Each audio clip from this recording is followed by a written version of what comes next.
ప్రభు లేఖనాల ఆధారంగా కొన్ని మాటలు చూద్దాం. చూడండి, కొరింథీయులకు రాసిన మొదటి పత్రిక 9వ అధ్యాయము. కొరింథీయులకు రాసిన మొదటి పత్రిక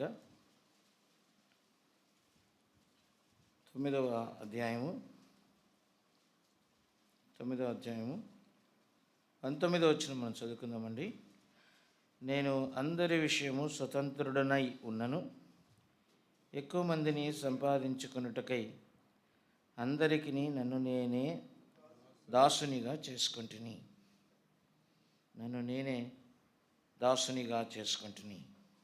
ప్రార్థన చేసుకుందాం. ప్రేమ కలిగిన తండ్రి, ఘనమైన నామమును బట్టి స్తోత్రం చెల్లిస్తున్నాం. అయ్యా, వేవేల దూతలతో సమీపింపరాని తేజస్సులో, నిత్యత్వంలో, అమరత్వంలో ఉన్న దేవుడు ప్రభువా, నాయన నిత్యము పరిశుద్ధుడు పరిశుద్ధుడు పరిశుద్ధుడు అని పొగడబడుతున్న మీరు నాయన మానవుణ్ణి చేసి ప్రభువా, మానవుని నుండి మా తండ్రి నాయన పరిశుద్ధతను, నీతిని, సత్యమును, ప్రేమను, నిన్ను స్తుతించే భాగ్యమును ప్రభువా మీరు కోరుకొని ఈ భూలోకంలో వానికి కావలసినవన్నీ ప్రభువా మీరు సమకూర్చి నాయన తండ్రి హెచ్చించి అధికారం ఇచ్చి నాయన నువ్వు నిలబెట్టినందుకు స్తోత్రం చెల్లిస్తున్నాం. అట్టి మానవుడు మా ప్రభువా సాతాను నాయన మా తండ్రి ప్రేరణకు లోబడి ప్రభువా సాతానుకు దాసుడైపోయి నాయన అన్నిటినీ పోగొట్టుకున్నాడు. నాయన చివరికి మరణాన్ని కొని తెచ్చుకున్నాడు.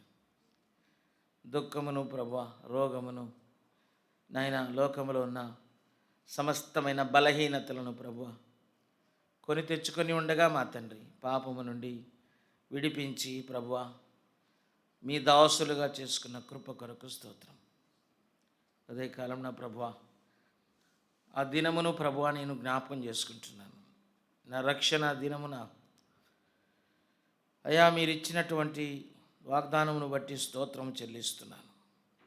బిడ్డలందరికీ జ్ఞాపకం చేయండి తండ్రి, నువ్వెంత ప్రేమ కలిగిన దేవుడవో, నీ కృప ఎంత దొడ్డదో, మా హృదయము ప్రభువా ఎంతగా మీ యందు సంతోషిస్తుందో ప్రభువా మేము తెలుసుకొని నీకు దాసులుగా బ్రతుకుటకు కృప చూపించమని నాయన ఈ సమయం ఆశీర్వాదకరంగా చేయమని యేసు ప్రభు నామములోనే స్తోత్రం చెల్లించి ప్రార్థించి అడిగి వేడుకుంటున్నాము తండ్రి. ఆమేన్, ఆమేన్. ప్రియులారా,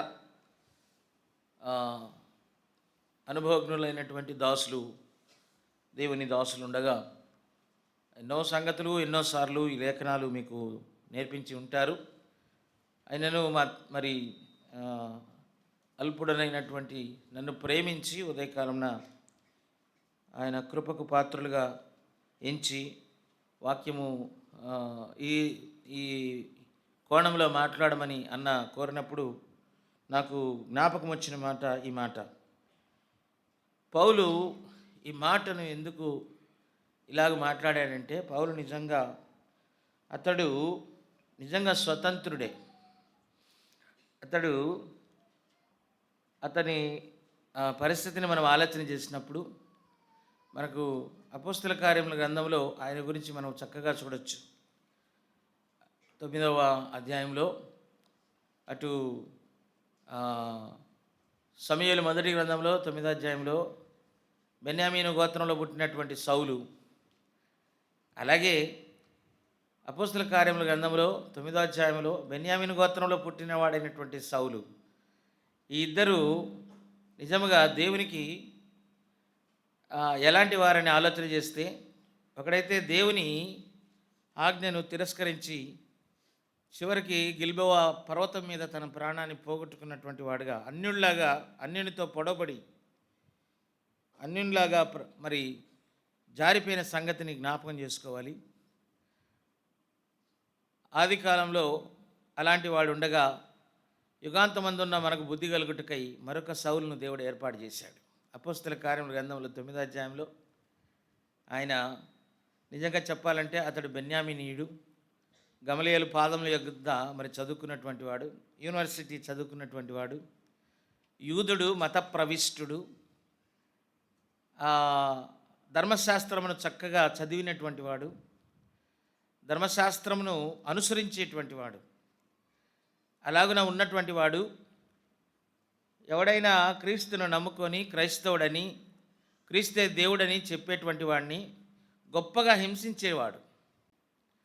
తన గోత్రంలో, తన మతంలో మరి అతనంటువంటి నిష్ఠాగరిష్ఠుడు ఇంకొకడు లేడు. అలాంటి వాడు దమస్కు మార్గంలో వెళుతుండగా దేవుని యొక్క కృప ఆయన్ని దర్శించింది. ఆయన గుర్రం మీద వెళుతుండగా ఒక గొప్ప వెలుగు అతనికి కనపడి కింద పడిపోయి, ప్రభువా నీవెవడు ప్రభువా అనేటువంటి మరి ఆ యొక్క సందర్భానికి దేవుడు తీసుకొచ్చాడు. పడిపోయినప్పుడు అతడు కళ్ళు పొరలగమ్మాయి, కనపట్టలేదు. నీవెవడు అన్నప్పుడు ఆయన అన్నాడు, నీవు హింసించుచున్న యేసును. దేవుడిని ఇంతవరకు నీవు హింసించావు, దేవుడిని ఇంతవరకు తెలుసుకోలేకపోయావు. నిజమైన మరి ప్రేమ కలిగినటువంటి ఈ లోకాన్ని, అందులో ఉన్న సమస్తాన్ని నిర్మించి నిర్వహిస్తున్నటువంటి దేవుని తెలుసుకోలేకపోయావు. ముని కోలలకు ఎదురు తన్నుతున్నావు సౌలు అన్నప్పుడు, సౌలు అప్పుడు అతనికి అర్థమైంది నిజమైనటువంటి దేవుడు ఎవరో తెలుసుకొని ఆ దేవునికి ఏమయ్యాడంటే, ఇక్కడ నేను దాసునిగా మారానని మాట్లాడుతున్నాడు. నేను దాసునిగా మారిపోయాను అన్నాడు. దాసునిగా. దేవుడు ఒక మాస్టర్ మనకి, ఆయన ఒక యజమానుడు.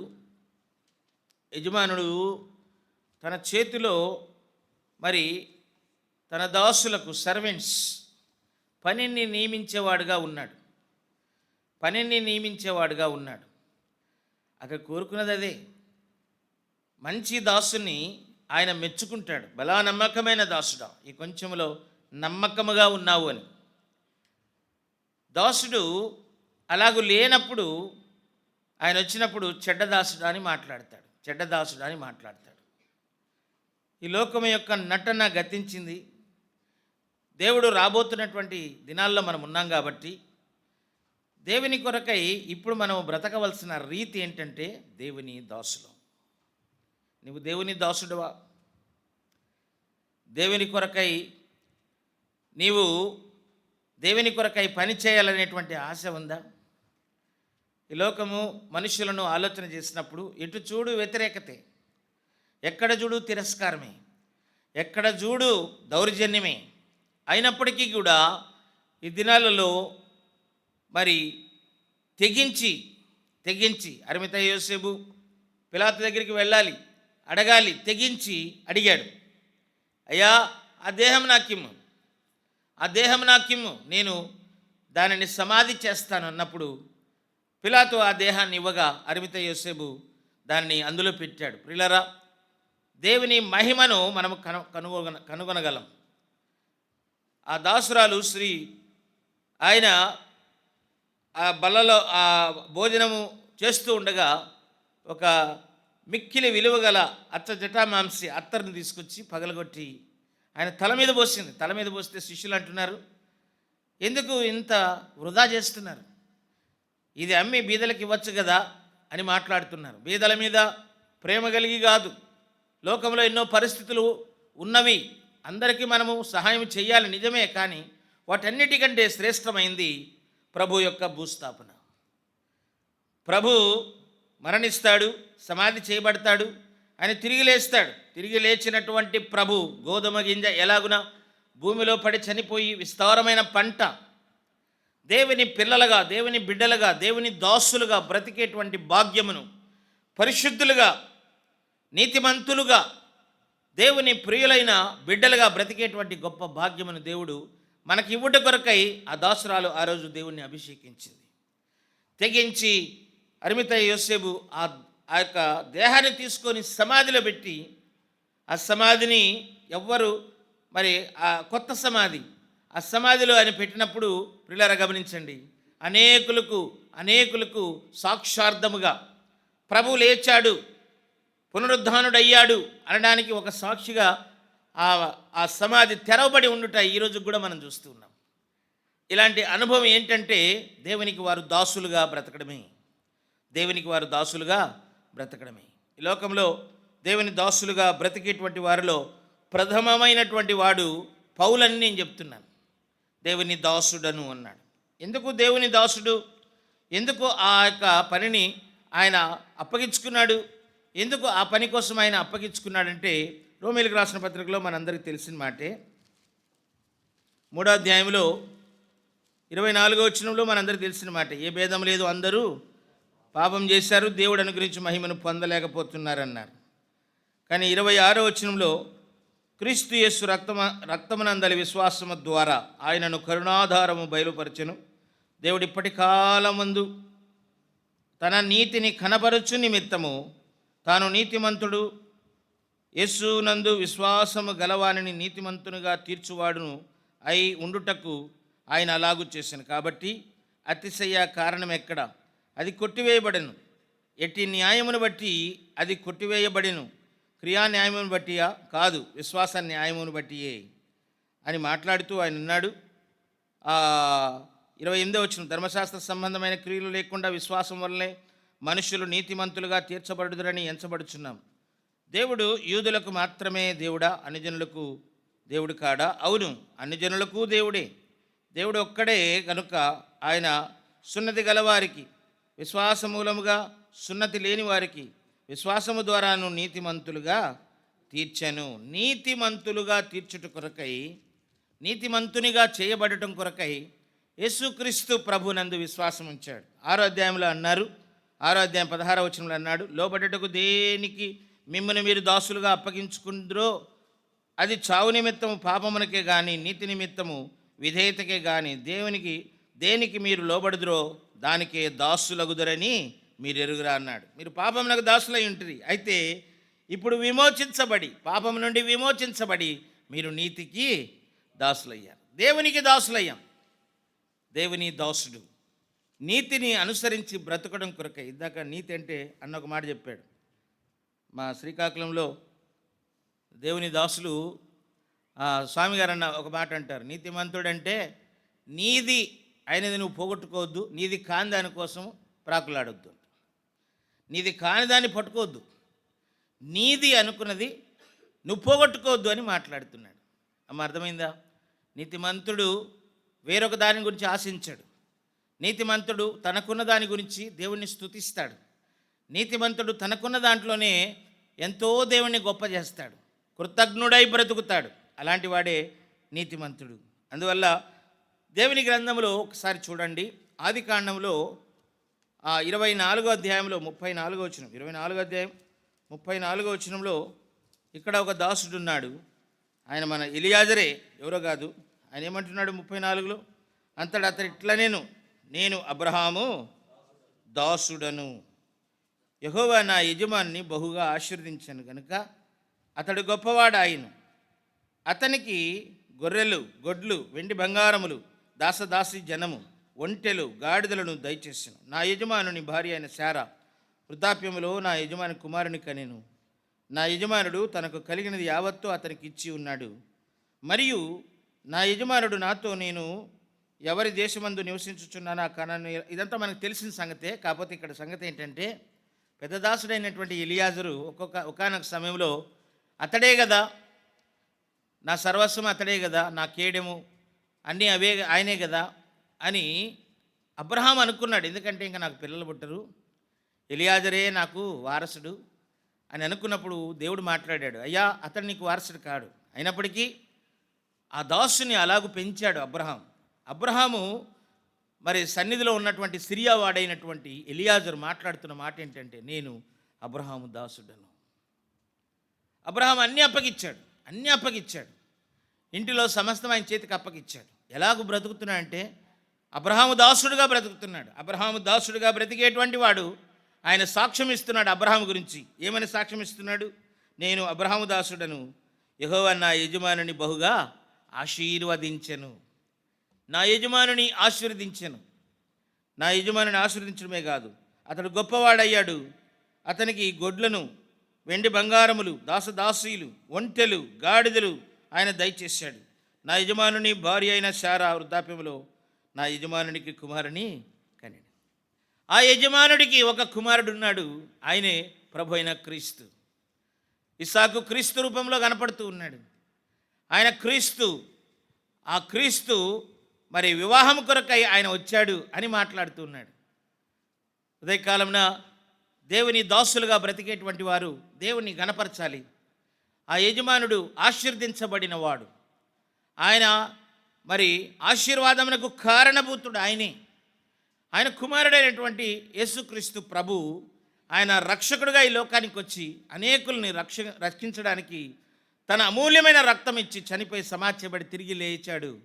ఆయన నామమందు విశ్వాసం ఉంచడం వల్ల మనం రక్షించబడతామని చెప్పుకోవడమే దాసుని పోలిక.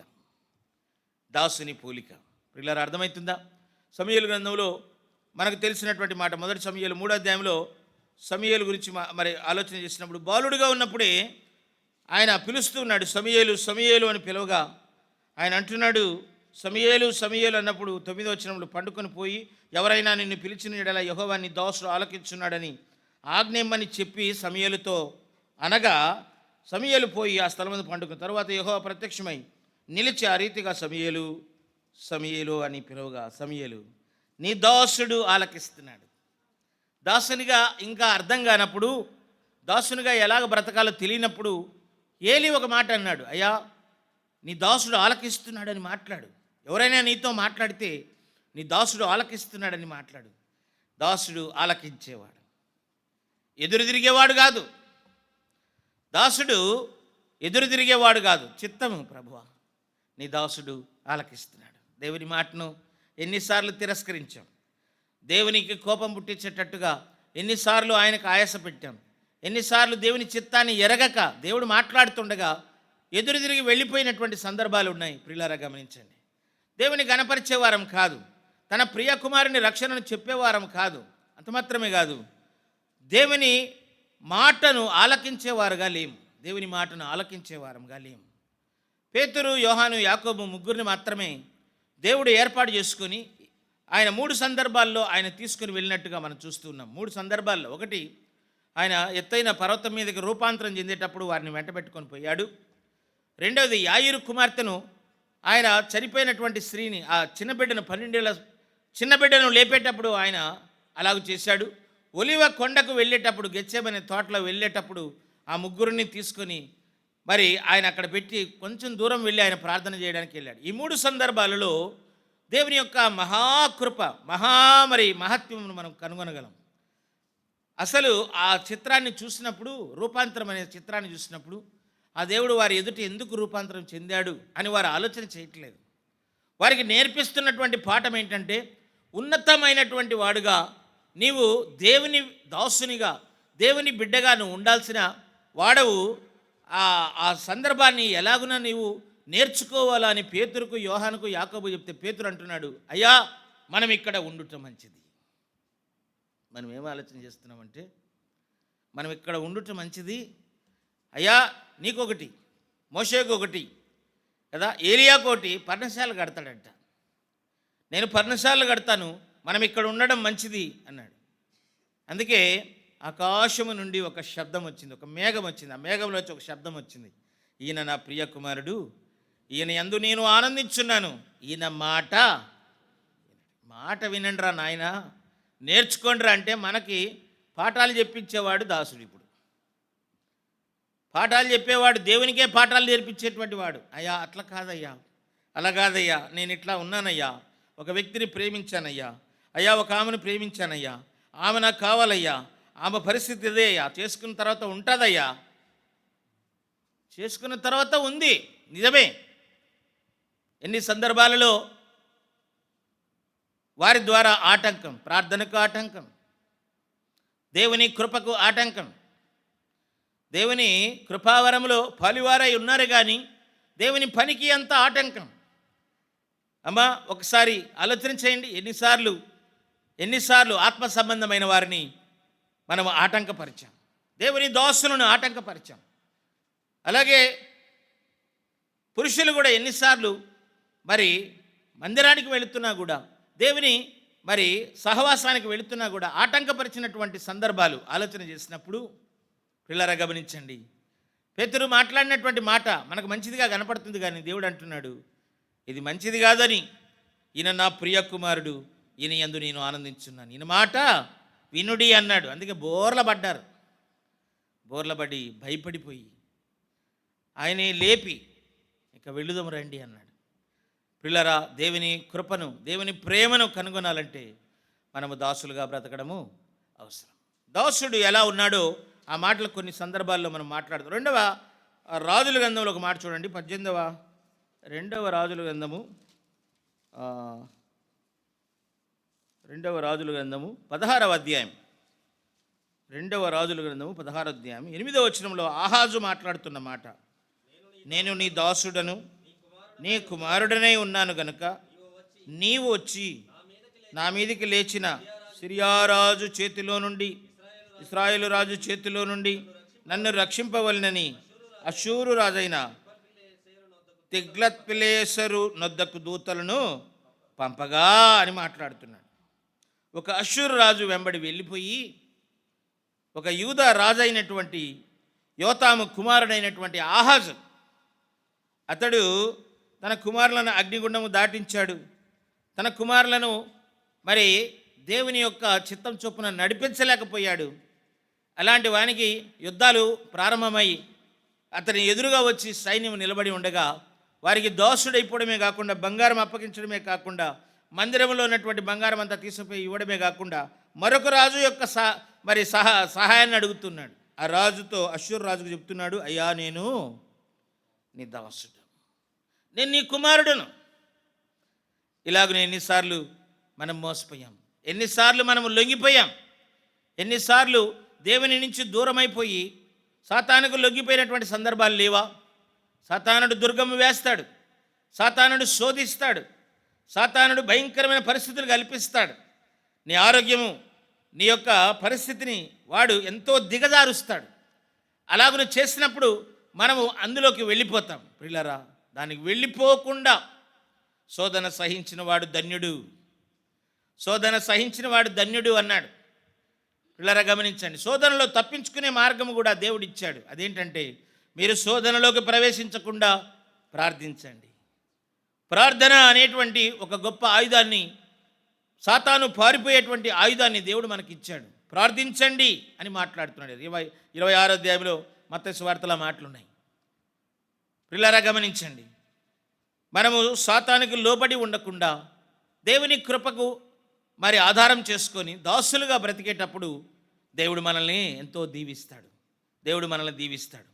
అలాంటి దీవెనకరమైనటువంటి సంగతుల్లో పౌలు బ్రతుకుతూ, పౌలు తన దేవుని యొక్క పనిని చేశాడు. తన కాడిని మోసాడు. దేవుని కాడిని ఎలాగ మోసాడంటే ఒక దాసుడు లాగా మోసాడు. మనం చదువుకున్న భాగానికి రండి, నేను ముగిస్తాను. కొరింథీయులకు రాసిన మొదటి పత్రిక 9వ అధ్యాయంలో ఆయన మాట్లాడుతూ 11వ వచనం చూడండి. మీ కొరకు ఆత్మ సంబంధమైనవి మేము విత్తి ఉండగా మీ వలన శరీర సంబంధమైన ఫలములు కోసుకొనుట గొప్ప కార్యమా అని మాట్లాడుతున్నాడు. కొందరు మీ వలన శరీర కార్యాలు లేదా శరీర ఫలములను, శరీర సంబంధమైన ఫలములు కోసుకొనుట గొప్ప కార్యం అన్నారు.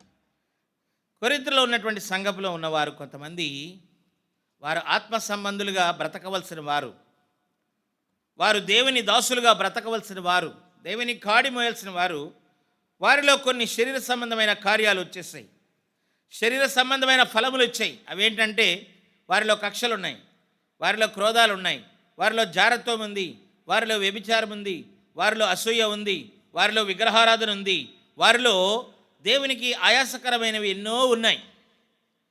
శరీర సంబంధమైనటువంటి కార్యాలు చేస్తూ దేవుని బిడ్డలుగా బ్రతకలేక, దేవుని దాసులుగా బ్రతకలేకపోతుంటే అపోస్తలుడైన పౌలు మాట్లాడుతున్నాడు, ఆత్మ సంబంధమైనవి మేము విత్తి ఉండగా మీ వలన శరీర సంబంధమైన ఫలములు కోసుకునుట గొప్ప కార్యమా? ఈరోజు సంఘంలో దేవుని బిడ్డలుగా ఆత్మ సంబంధమైన వారుగా బ్రతకకుండా మనము శరీర సంబంధమైనటువంటి ఫలాలను కోసుకొని బుట్టలో వేసుకుంటున్నాం, వాటి మీద అతిశయపడుతున్నాం, వాటితోనే మనం బ్రతుకుతున్నాం. పిల్లరా, మన హృదయము ఎలాగుందో దేవుడు ఆయనకు తేటగా తెలుసు. మన హృదయము అతిశయముతో ఉందా, మన హృదయము క్రోధముతో ఉందా, మన హృదయము మరి బలహీనమైపోయి జారిపోయిందా, మన హృదయము దేని వైపు తిరుగుతుంది, దేన్ని చూస్తుంది అనేటువంటి సంగతి దేవునికి తెలుసు. అందువల్లే అపోస్తలుడైన పౌలు అంటున్నాడు, మీ వలన శరీర సంబంధమైన ఫలములు అవి కోసుకోవడం, వాటిని మరి కోసుకొనుట అది గొప్ప కార్యమా? ఏది గొప్ప కార్యం? ఏది గొప్ప కార్యం? దాసుడు యజమానుని కంటే గొప్పవాడు కాడు. యజమానుడు ఎలాగున మరి మన కోసమై ఆయన అనుభవించాడు, శ్రమలు అనుభవించాడు, ఎలాగున ఆయన తెగించాడో, ఎలాగున ఆయన తన్ను తాను అప్పగించుకున్నాడో, ఈ సంగతి ఆలోచన చేసినప్పుడు మనము తెగించుకొని దేవుని కొరకై బిడ్డలుగా బ్రతకవచ్చు, దేవుని కొరకై దాసులుగా బ్రతకవచ్చు అని మాట్లాడుతున్నాడు. అలాగున మాట్లాడుతూ అదే అధ్యాయంలో ఆయన ఒక్క మాట అన్నాడు చూడండి, 14వ వచనం చదువుదాం చూడండి. అలాగున సువార్త ప్రచురించువారు సువార్త వలన జీవింపవలనని ప్రభువు నియమించి ఉన్నాడు. నేనైతే వీటిలో దేనినైనాను వినియోగించకొనలేదు, కానీ మీరు నా ఎడల ఈలాగున జరపవలనని ఈ సంగతులు రాయనో లేదు. ఈ సంగతులు ఎందుకు ఆయన రాశాడంటే, ఎవడైనాను నా అతిశయమును నిరర్ధకము చేయుట కంటే నాకు మరణమే మేలు అన్నాడు. ఆయన అతిశయ కారణం ఏంటి? ఆయన అతిశయ కారణం ఏంటంటే, పరిశుద్ధులైన మీరు, నీతిమంతులైన మీరు, దేవుని దాసులైన మీరే కదా నా కిరీటం అన్నాడు తెస్సలోనికి రాసిన పత్రికలో.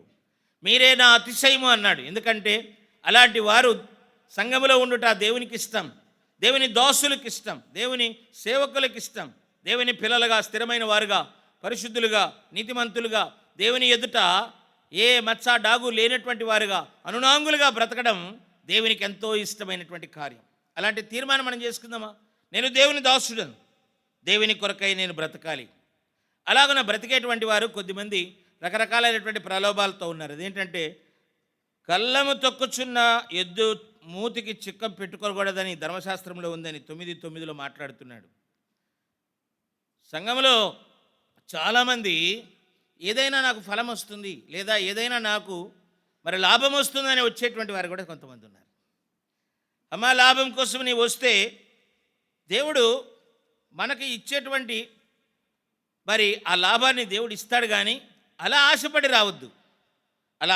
రావద్దు, వాటిని గురించి ఆశపడద్దు. నా అతిశయము నిరర్ధకము చేయట కంటే నాకు మరణమే మేలు. అలాంటి ఆశ ఉంటే మరణమే మేలు, కానీ అది మంచిది కాదు అని మాట్లాడుతూ ఆయన ఒక మాట కింద ఒక మాట అన్నాడు. అక్కడ ఏమన్నాడంటే 16వ వచనం, నేను సువార్తను ప్రకటించుచున్నాను, నాకు అతిశయ కారణం లేదు, సువార్త ప్రకటించవలసిన భారము నా మీద మోపబడి ఉన్నది. అయ్యో, నేను సువార్తను ప్రకటింపకపోయిన ఎడల నాకు శ్రమ, ఇది నేను ఇష్టపడి చేసిన ఎడల నాకు జీతము దొరుకును.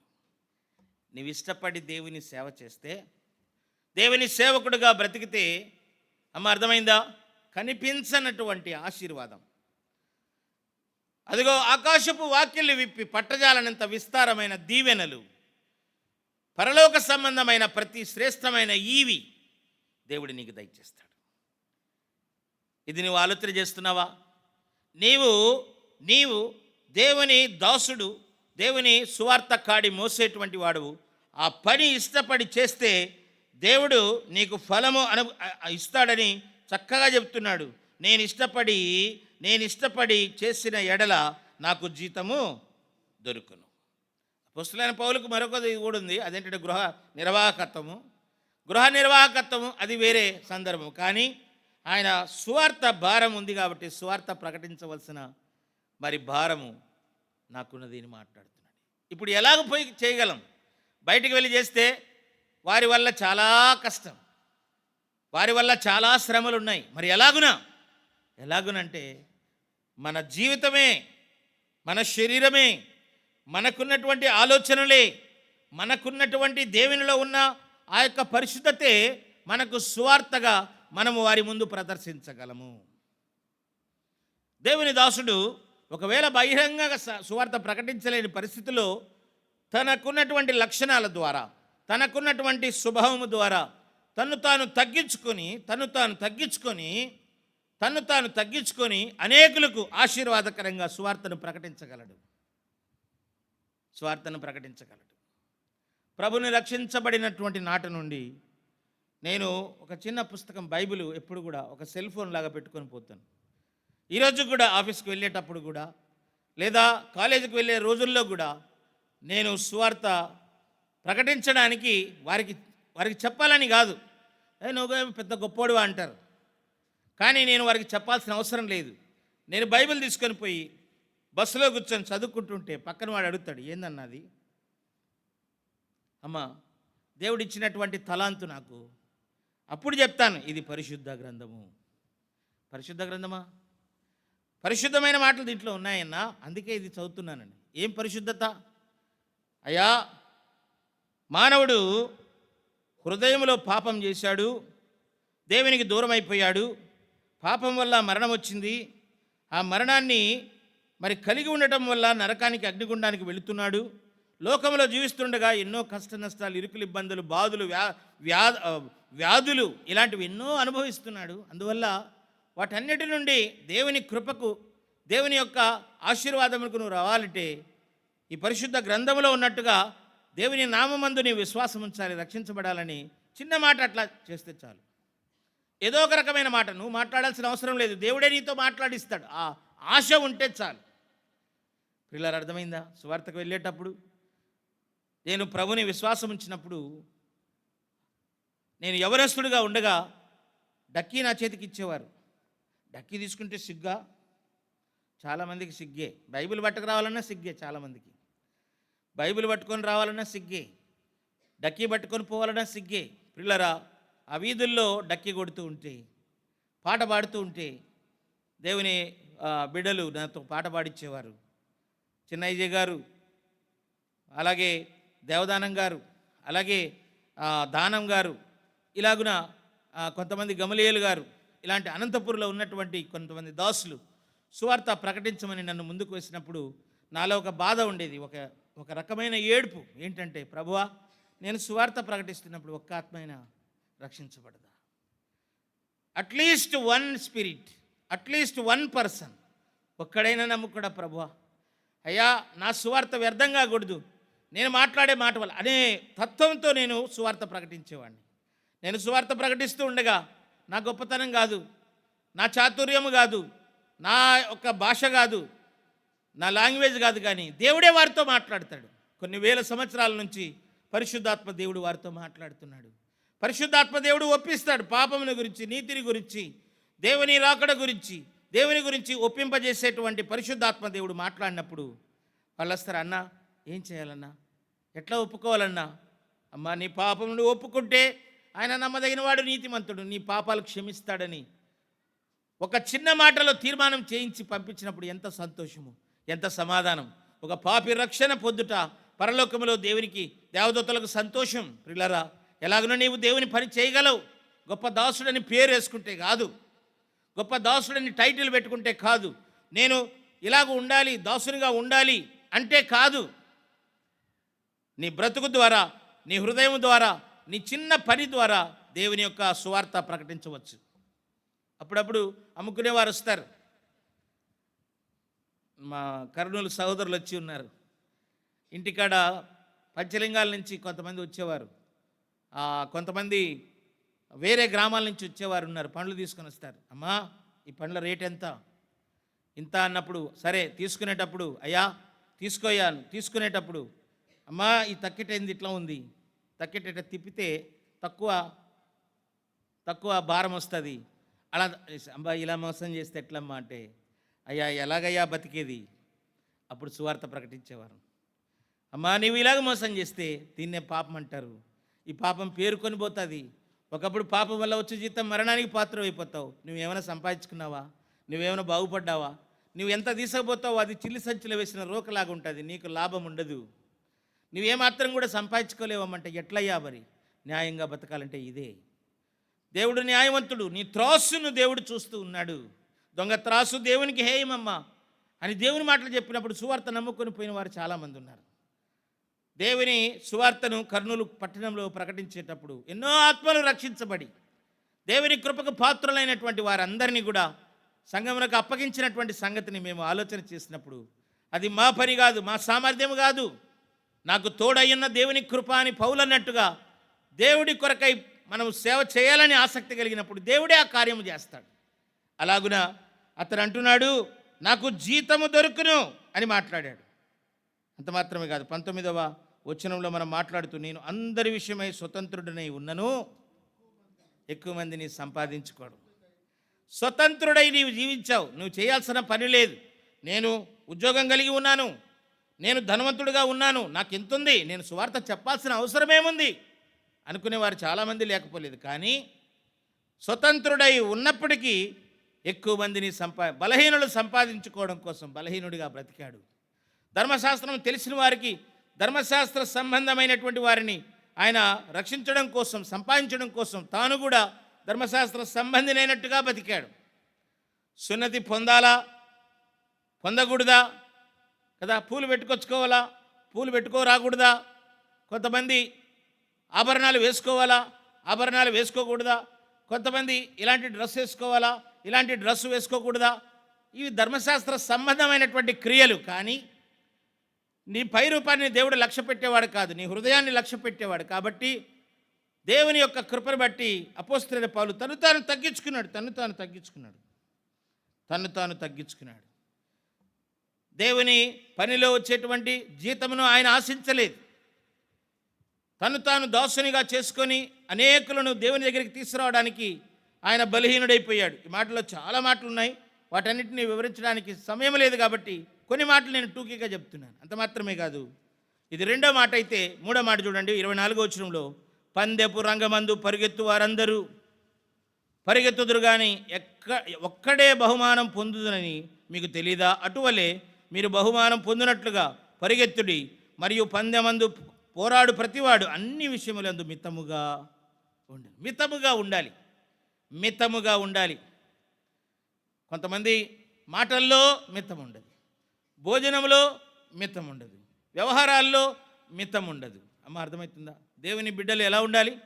మితముగా ఉండాలి. మితమైనటువంటి అలంకరణ, మితమైనటువంటి ఆహారం, మితమైనటువంటి భాష, మితమైనటువంటి మాటలు, ఇలాగున చాలా వరకు నిన్ను నీవే రిస్ట్రిక్షన్ చేసుకోవాలి. చాలా వరకు ఇది మంచిది కాదు.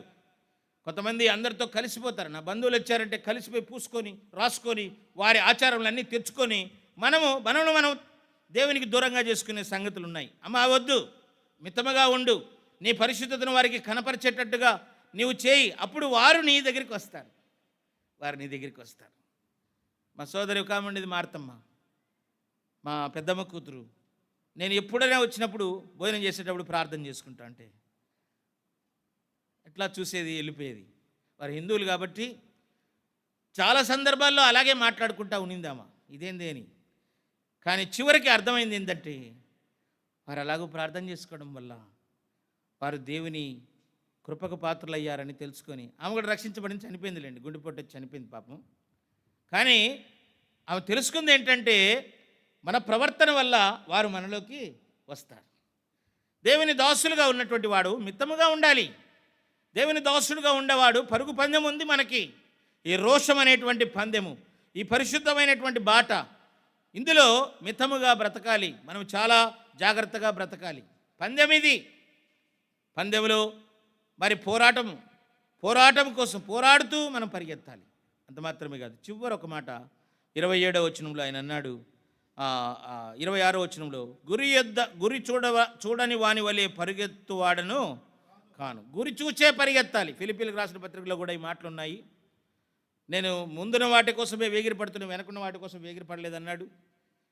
కాబట్టి ముందున్న వాటిని చూస్తూ పరిగెత్తాలి. దేవుని కృపను, దేవుని ప్రేమను, దేవుని సంఘమును, దేవుని బిడ్డలను, దేవుని కొరకైన పనిని, దేవుడు ఏది ఆశించాడో దానికోసం ముందున్న వారి ఆ గురి చూసి పరిగెత్తేటువంటి వారుగా ఉండాలని పందెం గురించి మాట్లాడుతూ 27వ వచనంలో, గాలికి కొట్టుకుని పోవునట్లు పోట్లాటలు లేదు, కానీ ఒకవేళ ఇతరులకు ప్రకటించిన తర్వాత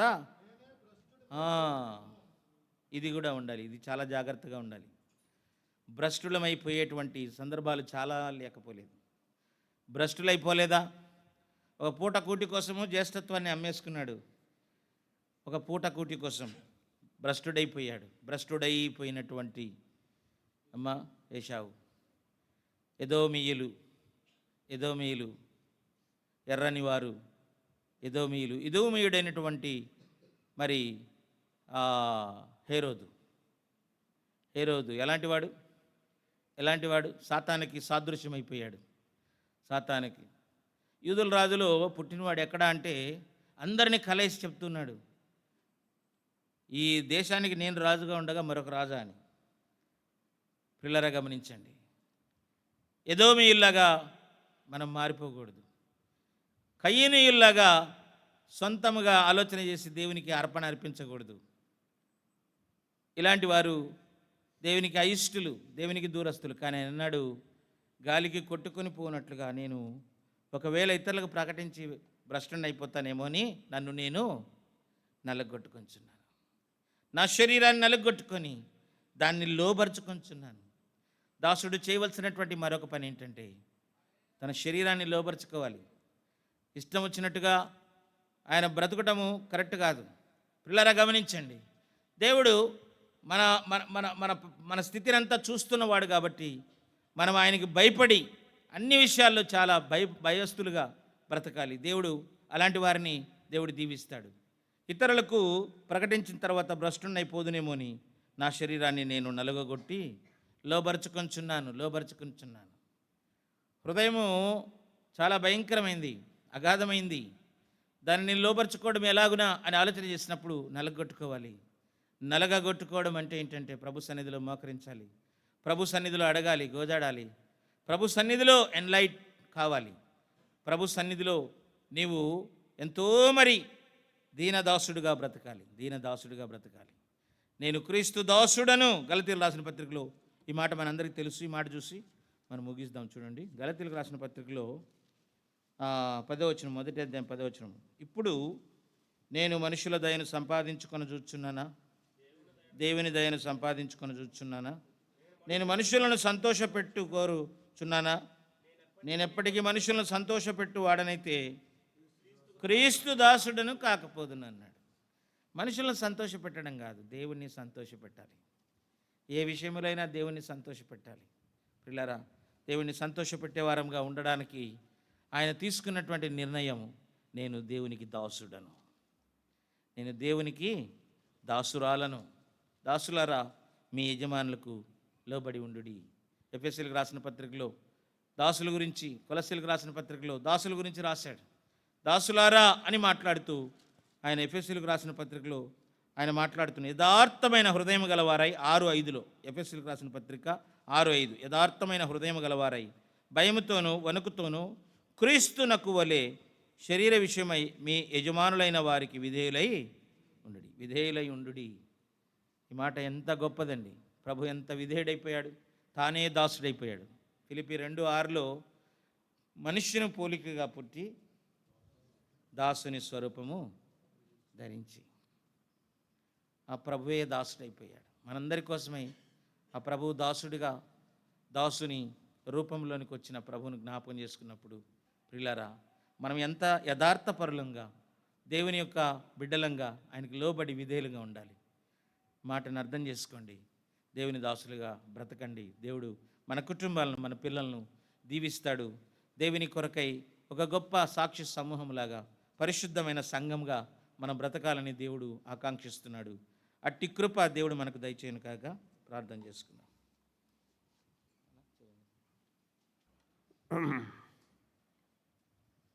క్రైస్తవ జీవితంలో కొన్ని స్థాయిలు ఉన్నాయి. అందులో మొదటి స్థాయి పిల్లలు, రెండవ స్థాయి శిష్యులు, మూడవ స్థాయి స్నేహితులు, నాలుగవ స్థాయి దాసులు. అంటే మనం దాసులుగా ఎదుగుతున్నామంటే ఈ స్థాయిలన్నీ దాటుకొని రావాలి. మొదటి స్థాయి ఏంటి? పిల్లలు. పిల్లలు అయినప్పుడు మొట్టమొదటిగా ఆయనతో సంబంధం ఏర్పడుతుంది.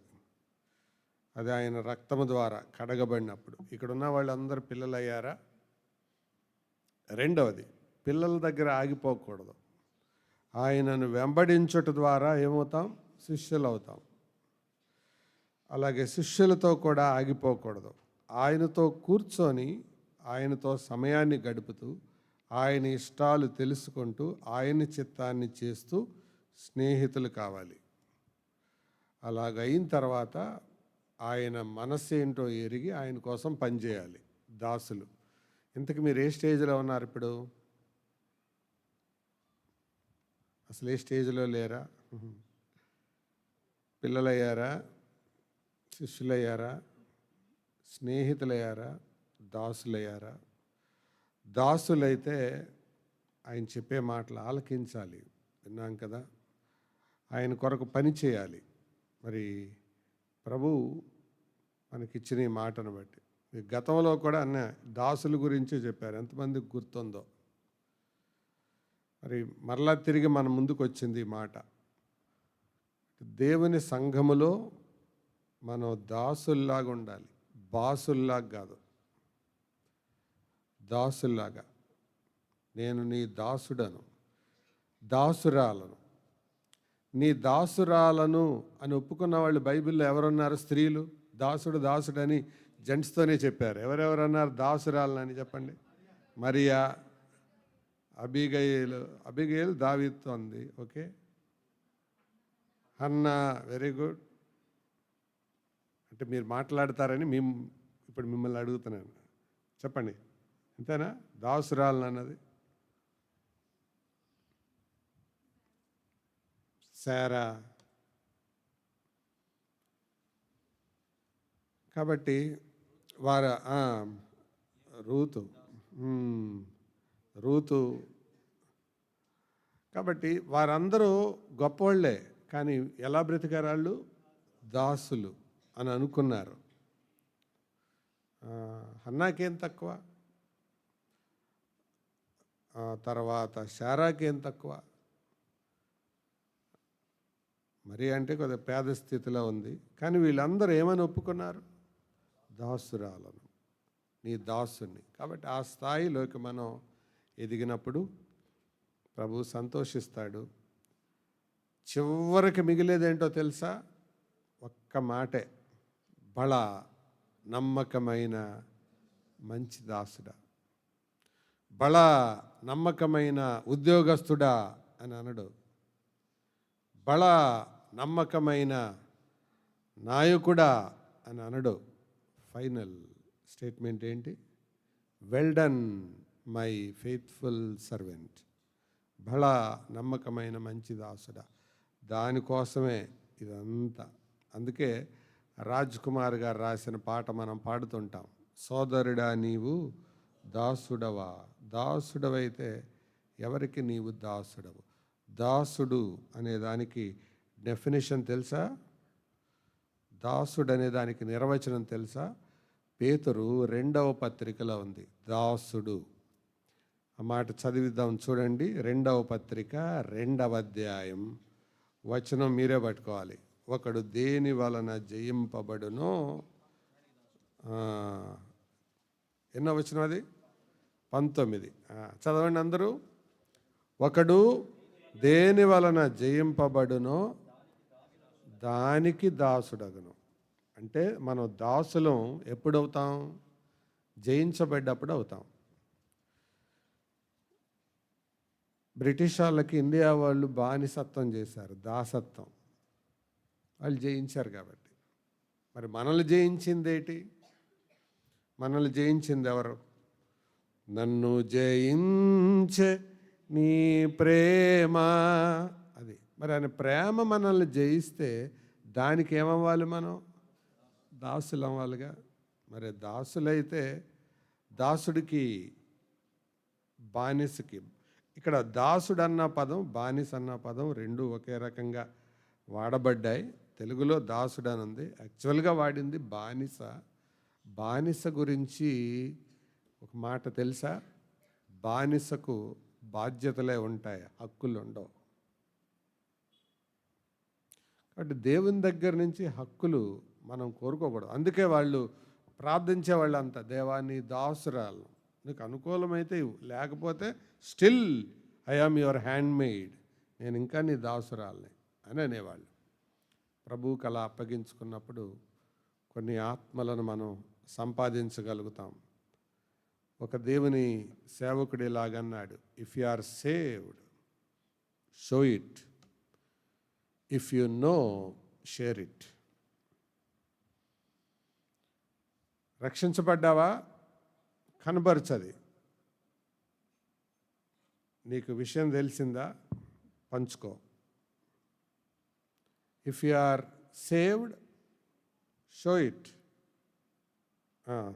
Second part, if you know share it.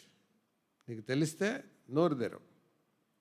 ఎందుకంటే మనకు ఒక కొటేషన్ ఉంది, silence is gold, speech is silver. మళ్ళీ చెప్పండి, silence is gold, speech is silver. But ఒక దేవుని దాసుడు ఏమన్నాడంటే, silence is not gold when souls are dying. ఆత్మలు నశించిపోతూ ఉండగా, రక్షణ లేకుండా ఉండగా, silence is not treated as gold, it is treated as brass.